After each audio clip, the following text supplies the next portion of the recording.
नमस्कार, मैं डॉक्टर रेखा RC online academy में आपका स्वागत करती हूँ। आज मैं आपको पदबंध के बारे में बताने जा रही हूँ कि पदबंध है क्या। ज़्यादातर लोग पद परिचय और पदबंध को एक ही समझते हैं, परंतु ऐसा नहीं है। जैसा कि पहले की वीडियो में आपको बता चुकी हूँ, शब्द, पद, पद परिचय, इन सब के बारे में मैंने वीडियो बनाया है, तो आप जाके देख सकते हैं। आज हम पदबंध के बारे में चर्चा करेंगे। जैसा कि हम जानते ही हैं कि जब शब्द हमारा स्वतंत्र रूप में प्रयोग होता है तो वह शब्द कहलाता है, लेकिन वही शब्द अगर उठकर वाक्य में व्याकरणिक इकाइयों द्वारा प्रयोग किया जाता है तब वह पद बन जाता है। तो आज हम पद बंध के बारे में बात करेंगे। तो सबसे पहले हरदेव जी ने एक परिभाषा लिखी है, उसके आधार पर हम पदबंध को समझेंगे। उनकी परिभाषा के अनुसार वाक्य के उस भाग को पदबंध कहते हैं जिसमें एक से अधिक पद परस्पर होकर संबद्ध अर्थ तो देते हैं परंतु पूरा अर्थ नहीं देते हैं, वे पदबंध कहलाते हैं। तो ये तो उन्होंने परिभाषा के अनुसार बताया है। जैसा कि हम लोग पहले ही जानते हैं, पद जब वाक्य में प्रयोग होता है तो वह पद बन जाता है। तो लेकिन जब पदबंध होता है तो पदबंध में कई पद एक साथ मिलकर एक इकाई का काम करते हैं। उसके बारे में मैं इस वीडियो में एक एक की डिटेल में जानकारी दूंगी, तो अंत तक वीडियो जरूर देखिएगा। तो रचना की दृष्टि से पदबंध में मुख्यतः 3 बातें आवश्यक होती हैं, वे हम जान लेते हैं। इसमें एक से अधिक पद होते हैं, पद होते हैं।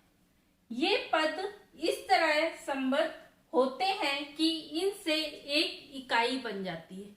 मतलब कई सारे पद एक से अधिक होंगे तो वह एक इकाई का काम करते हैं वाक्य में। पदबंध किसी वाक्यांश का अंश होते हैं। किसी भी वाक्यांश मतलब वाक्य हमें दिया जाता है उसका अंश होते हैं, ना कि पूरा वाक्य। अब मैंने कुछ अपने आधार पे यहाँ पे पॉइंट लिखे हैं।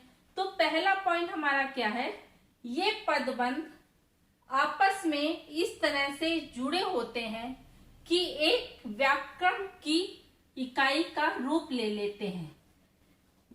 वह कैसे, जैसे हम कुछ बोल रहे हैं उसमें 5-6 वाक्य एक साथ आएंगे और वह एक व्याकरण इकाई का रूप ले लेंगे।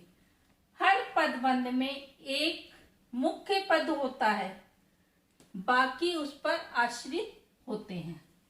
उदाहरण द्वारा जानेंगे, जैसे रंग बिरंगी सुंदर पतंगे उड़ रही हैं। इस वाक्य में मुख्यतः पतंगे जो यहाँ पे दिया है वह हमारा मुख्य पद है और उसके बाद जितनी सुंदर रंग बिरंगी ये उस पतंगे पे आश्रित वाक्य है, मतलब आश्रित शब्द है। तो ये मुख्य हो गया, उस पर आश्रित ये सब हैं।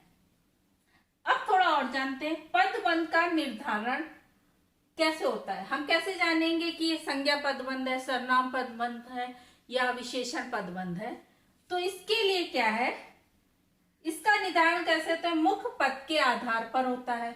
यदि पदबंध में या उसका आखिरी पद संज्ञा पद है, मतलब पदबंध हमको दिया गया है तो उसका अगर आखिरी पद संज्ञा है या सर्वनाम है, जो भी होगा उसी के आधार पर पदबंध का निर्धारण होता है। जैसे मैंने यहाँ पे एक वाक्य लिया, बाजार में स्वादिष्ट आम आए हुए हैं।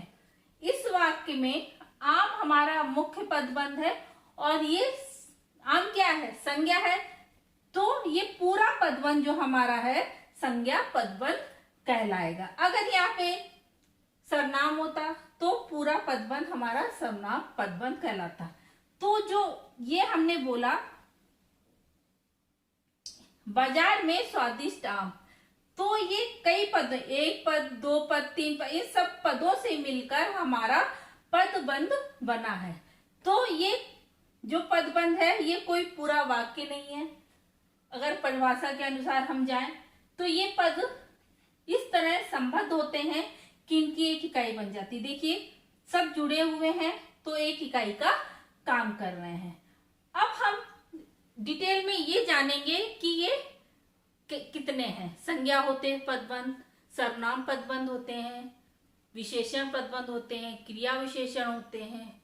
तो ये हमारे पदबंध कहलाते हैं। एक एक के बारे में हम डिटेल में चर्चा करेंगे। अब हम पदबंध के बारे में जान लेते हैं। पदबंध कितने हैं? संज्ञा पदबंध है, सर्वनाम पदबंध है, विशेषण पदबंध है, क्रिया पदबंध है, क्रिया विशेषण पदबंध है। तो सबसे पहले हम संज्ञा पदबंध के बारे में जानते हैं। संज्ञा पदबंध,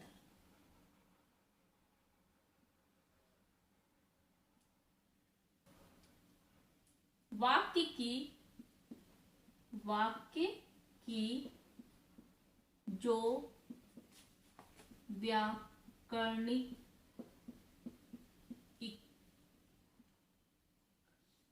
इकाई वाक्य में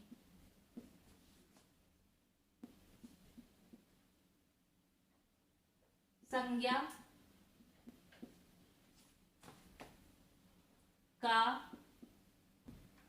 काम करे, संज्ञा पदबंध कहलाता है। अब इसको हम संज्ञा पदबंध को उदाहरणों द्वारा समझेंगे। सबसे पहला उदाहरण है, भारत का प्रत्येक नागरिक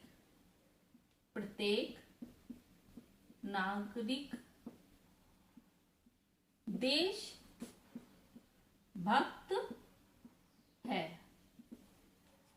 अब इस वाक्य में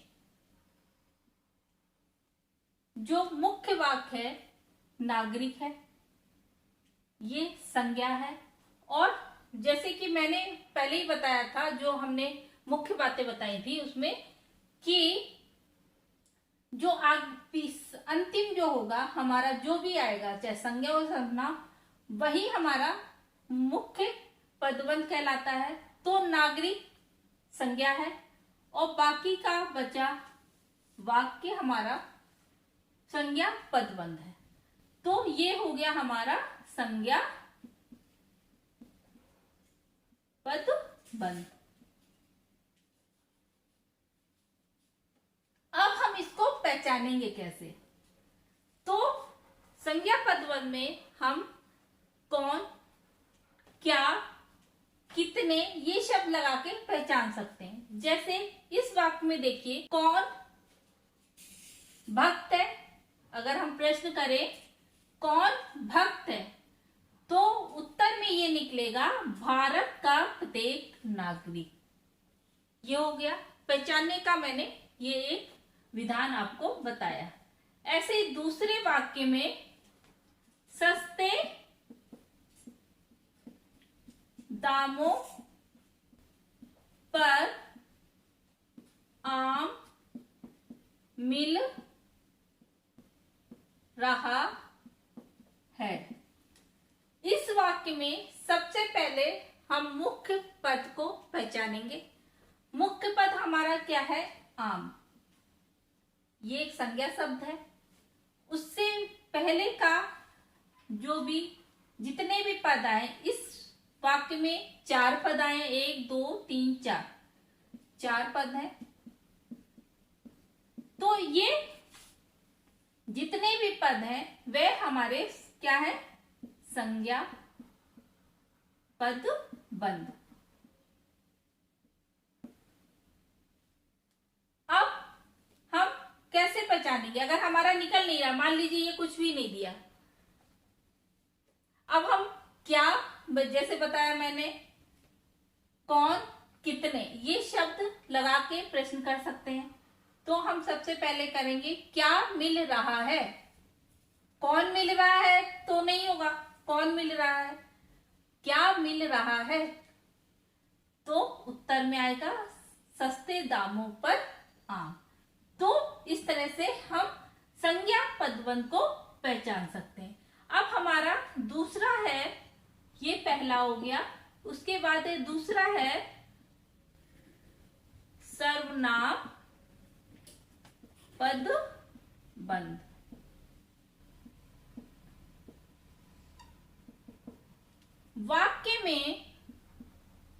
वाक्य की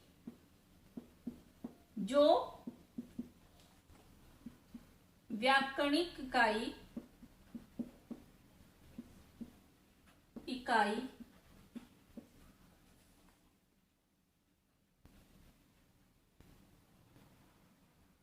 वाक्य में सर्वनाम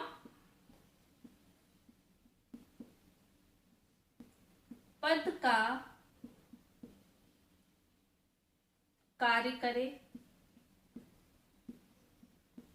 सर्वनाम पदबंध कहलाता है। वह कैसे, इसका भी एक उदाहरण जान लेते हैं। काम करते करते वह थक गया। अब इसमें भी कौन क्या लगा के हम प्रश्न कर सकते हैं, क्योंकि हमको पता है सर्वनाम शब्द संज्ञा शब्द की जगह पे प्रयुक्त होते हैं, तो जो उसमें रूल अपनाए गए हैं वही इसमें भी लागू होते हैं। तो हम पूछेंगे, अब हमको नहीं पता है तो सबसे पहले हम पूछेंगे कौन थक गया, तो उत्तर आएगा वह। उससे आगे का जो भी वाक्य आएगा वह हमारा सर्वनाम पदबंध हो जाएगा। सर्वनाम पदबंध।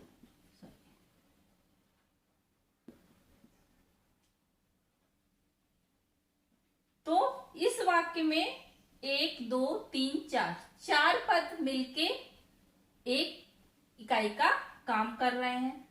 तो यहाँ पे हमने पहचान लिया कि सर्वनाम पदबंध है। अब हम दूसरा जानेंगे उदाहरण, दरवाजे पर कोई है। अब इस वाक्य में हम जैसा कि जानते हैं कोई सर्वनाम है और उससे पहले का जो भी वाक्य आगे आएगा वह हमारा सर्वनाम पदबंध हो जाएगा। तो इस तरह से हम सर्वनाम पदबंध पहचानते हैं। और सर्वनाम पदबंध पहचानने का या संज्ञा पदबंध पहचानने का सबसे सही यही है कि आप सबसे पहले संज्ञा और सर्वनाम पद को पहचान लें और उससे पहले का जो वाक्य होगा वह पूरा वाक्य हमारा पदबंध हो जाता है या होता है। अब हम विशेषण जानेंगे। चौथा है विशेषण पदबंध।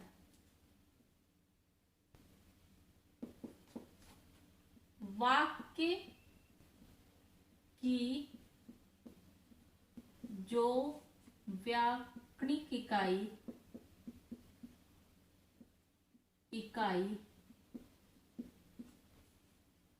वाक्य में विशेषण का काम करे का कार्य करे विशेषण पदबंध कहलाता है। पदबंध कहलाता है। अब इसके उदाहरण जान लेते हैं। पहला है, इस दुनिया में ईमानदार लोग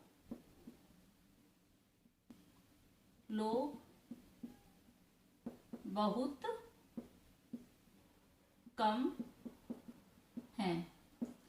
अब इस वाक्य में हमें पता है संज्ञा या सर्वनाम की जो शब्द विशेषता बताते हैं उन्हें हम विशेषण कहते हैं।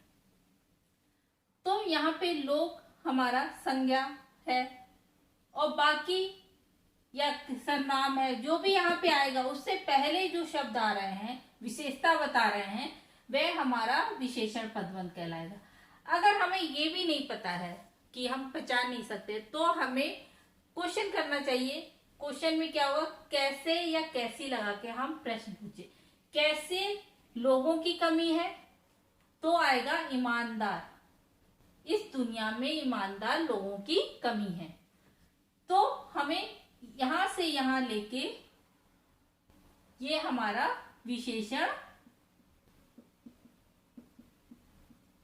पदबंध हो गया। हमने पहचान लिया कि ईमानदारी क्या है, विशेषण शब्द है।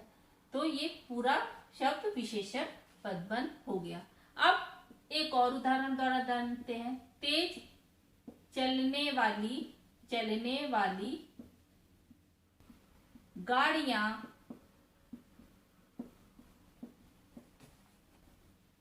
जल्दी पहुंचाती हैं। इस वाक्य में देखिए, गाड़ियां हमारा संज्ञा शब्द है। उसकी विशेषता क्या है कि गाड़ी कैसे चलती है, तेज चल रही है। तो अगर हमें नहीं पता तो हम फिर से वही कैसा या कैसी लगाएंगे। कैसी गाड़ियां जल्दी पहुंचाती हैं, तो आंसर आएगा तेज चलने वाली। तो यहां से यहां तक हमारा क्या हुआ, विशेषण पदबंध। तो जब भी आपको कंफ्यूजन हो, कैसा और कैसी लगा लीजिए। अब हमारा पांचवा है क्रिया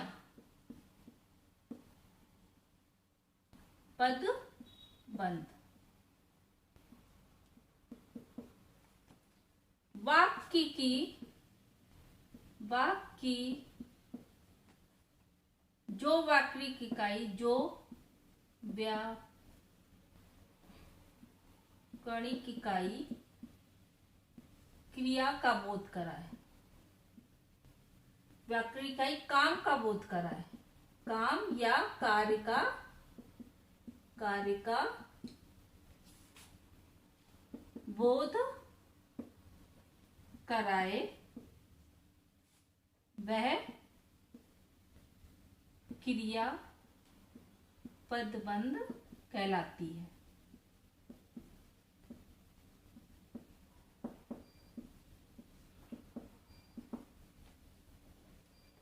अब ये तो हमें परिभाषा द्वारा पता चल गया कि वाक्य में जो हमें ये बताए कि कार्य हो रहा है, तो वह हमें क्या कहलाएगा, क्रिया पदबंध।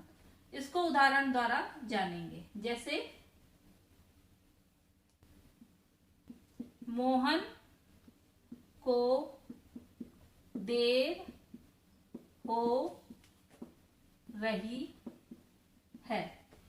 इस वाक्य में देखिए, क्रिया इसका कार्य है, मतलब क्रिया मतलब कार्य। तो अभी हम इसको कैसे पहचानेंगे, तो हो रही है, क्रिया सीधे सीधे हमें समझ में आती है। देर हो रही है, तो ये हमारा क्रिया है, क्रिया पदबंध, जो हमें काम का बोध कराए। ऐसे ही सोहन परीक्षा दे रहा है। अब देखिए सोहन क्या कर रहा है, परीक्षा दे रहा है। तो देना जो है हमारा क्रिया पदबंध है, क्रिया पदबंध है, क्योंकि क्रिया हम आसानी से समझ जाते हैं। तो इसके बाद है हमारा, अब है पांचवा, क्रिया विशेषण पदबंध।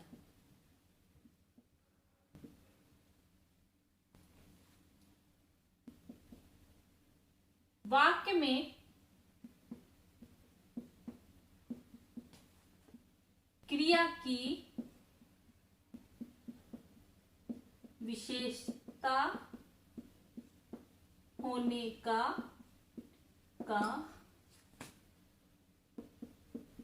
बोध हो। क्रिया इतना तो पता है, विशेषता होने का बोध है। उसके बाद क्रिया कब, कैसे, कहां और कितनी हो रही है, कितनी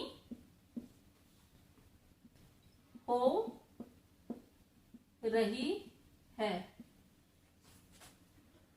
ये जो शब्द हैं, जो ये शब्द हैं, तो क्रिया की विशेषता, तो क्रिया की विशेषता बताने वाले शब्द क्रिया विशेषण